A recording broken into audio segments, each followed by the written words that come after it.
contre le diable. Non, le monsieur, le bonhomme, il a trop de choses à faire. Laissez-le là où il est.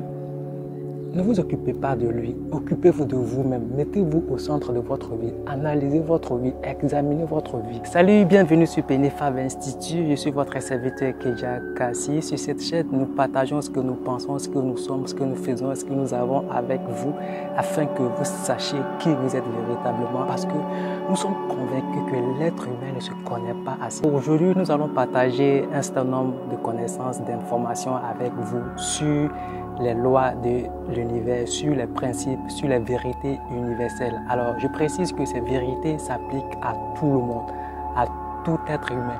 Que tu sois bouddhiste, que tu sois chrétien, que tu sois animiste, que tu sois combien, que tu sois tanoniste, que tu sois, peu importe ta couleur religieuse, cette loi universelle s'applique à tous. Ne me suis pas jusqu'à la fin de cette vidéo, tu risques de ne pas comprendre. Alors, je t'invite à me consacrer une petite précieuse partie de ton temps afin que tu puisses comprendre l'idée que je vais partager dans cette note de vidéo avec toi.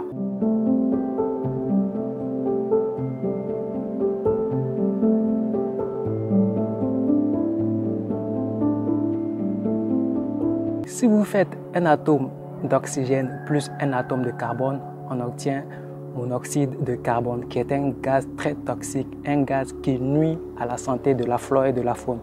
Par contre, si vous faites deux atomes d'oxygène plus un atome de carbone, on obtient dioxyde de carbone, qui est un gaz inoffensif, qui est un gaz qui permet aux plantes de bien s'épanouir. Lorsque vous chauffez une matière, cette matière se dilate. Donc, si vous prenez un acier de fer et que vous le chauffez, cet acier de fer va se dilater, donc va augmenter de volume. Par contre, si vous prenez un caoutchouc ou du plastique et que vous mettez dans du feu, qu'est-ce que ça fait? Ça réduit le volume du plastique. Si vous vous mettez au 77e étage d'un immeuble et que vous vous lâchez, qu'est-ce que vous allez faire? Vous allez atterrir, vous allez tomber et vous allez mourir. Ça, c'est la loi de la gravité. Ça, tout le monde le sait. Si vous prenez du poison aussi, qu'est-ce qui va vous arriver? Si on n'intervient pas vite, qu'est-ce que vous faites? Vous allez facilement et simplement mourir. Si vous prenez un objet élastique tel que le lance-pierre et que vous le tirez, il sera bien tendu. Mais vous allez aussi constater qu'au fur et à mesure que vous allez commencer à le relâcher petit à petit, le lance-pierre va revenir au point de départ. Cet exemple du plastique et du lance-pierre est pareil à la pensée. La pensée, c'est comme un objet élastique. Si vous émettez une pensée, sachez très bien que la pensée que vous êtes en train de mettre, d'abord je rappelle que lorsque vous commencez à penser, sachez que vous êtes en train de mettre une action. Et cette action aura toujours pour conséquence une réaction. Mais comprenez très bien que lorsque vous émettez une action ou bien une pensée dans l'univers, dans le monde, cette pensée finira par se comporter comme l'objet élastique. C'est-à-dire que la pensée ne va pas rester en l'air ou suspendue. Elle finira par revenir à la source. À la source, c'est qui? Vous qui avez émis cette pensée. Et donc, si vous entretenez des pensées négatives contre quelqu'un, vous comprenez qu'en fait, ce n'est pas la personne que vous faites du mal, mais vous vous faites du mal, puisque la pensée que vous avez émise dans l'univers finira toujours par vous revenir. Malheureusement, nous nous fâchons contre nos frères, nos sœurs par ignorance. Et c'est ça qui nous tue. Parce qu'en fait, moi je considère la colère par exemple, donc la colère qui est aussi une forme de pensée émotionnelle. Et ça, lorsque vous gardez la colère par exemple contre vous, c'est comme avaler un poison et espérer que quelqu'un d'autre qui n'a pas avalé ce poison-là puisse mourir à votre place. Puisque le poison, donc la pensée ici, va finir toujours par revenir à la source. J'aime bien cette parole de la Bible qui dit, je précise encore que je ne suis pas qualifié pour enseigner la religion, mais c'est juste une illustration que je fais pour expliquer toujours une idée. J'aime bien cette parole de la Bible qui dit que si ton frère t'a offensé, va vers lui et demande-lui pardon. C'est quand même bizarre, les gars. Attends, toi, tu viens, tu me fais du mal, ok? Et c'est moi qui dois aller vers toi pour te demander pardon. Qu'est-ce qui n'a pas marché? On aurait bien se poser la question, mais normalement, c'est lui qui nous a fait du mal, qui est censé venir vers nous pour se pardonner, enfin, pour nous demander pardon. Mais non, la Bible ne dit pas ça. La Bible dit, va plutôt vers lui. Je vais vous expliquer rapidement cette idée. Écoutez très bien. En fait, lorsque la Bible dit, va vers ton frère qui t'a fait du mal, En fait, qui ressent le mal? C'est toi à qui la personne a fait du mal qui ressent le mal. Donc c'est toi qui gardes la rancune. Maintenant, pour ne pas être en désharmonie avec ton être intérieur, pour ne pas être en colère contre ton âme, contre ton esprit à toi, c'est pourquoi la Bible dit, va vers lui. Parce que quand tu vas aller vers ce frère ou vers cette soeur, qu'est-ce que tu fais? Tu te décharges, tu te libères.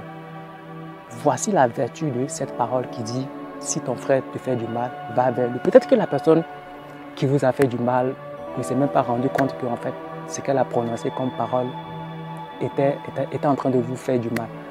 Et qu'est-ce que la personne fait? Elle est en train de boire sa bière, continue de peut-être péter son champagne. Et toi, derrière, tu as toujours ce petit mal émotionnel contre la personne. Et tu gardes ça en toi.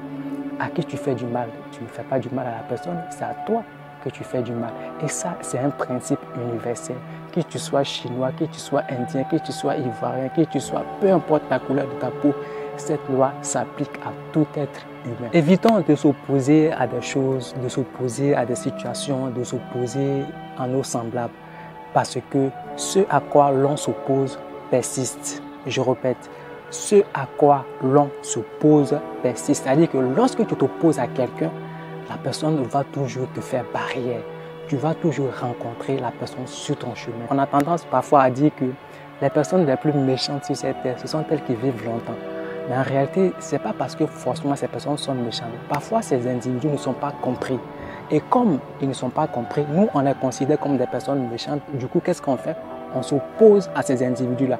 Mais comme Dieu n'est pas gaou, comme aiment bien le dire les Ivoiriens, qu'est-ce que la personne va faire? La personne va vivre longtemps parce que peut-être que la personne n'est pas méchante, mais c'est nous qui interprétons peut-être son incompréhension comme une méchanceté. Et regardez très bien autour de vous. On aime bien le dire, ceux qui sont méchants, c'est eux qui vivent longtemps, mais ceux qui sont gentils, c'est eux qui meurent vite. C'est la loi de l'univers. Si tu ne cherches pas à comprendre, si tu ne cherches pas à la connaître, tu vas toujours croire qu'il y a un diable quelque part. Pour les chrétiens, cette partie s'adresse particulièrement à vous. Je ne suis pas en train de dénigrer la religion chrétienne. Moi-même qui vous parle au travers de cette caméra, je suis aussi chrétien. Même Jésus n'a pas prié contre le diable. Même Jésus ne s'est pas opposé au diable. À chaque fois que Jésus priait, il priait à être orienté, à être guidé, à être conduit, à éviter la tentation. Mais aujourd'hui, nous avons tout un monde de chrétiens qui passent leur temps à prier contre le diable. Non, le monsieur, le bonhomme, il a trop de choses à faire. Laissez-le là où il est. Ne vous occupez pas de lui, occupez-vous de vous-même, mettez-vous au centre de votre vie, analysez votre vie, examinez votre vie. Est-ce que ce que je traverse comme situation pénible, compliquée là, est-ce que ce n'est pas mon ignorance qui fait que je suis en train de souffrir? Et lorsque vous allez chercher à vous connaître, lorsque vous allez chercher à vous comprendre, vous allez finir par découvrir qu'en fait, le diable n'a rien à voir avec votre souffrance.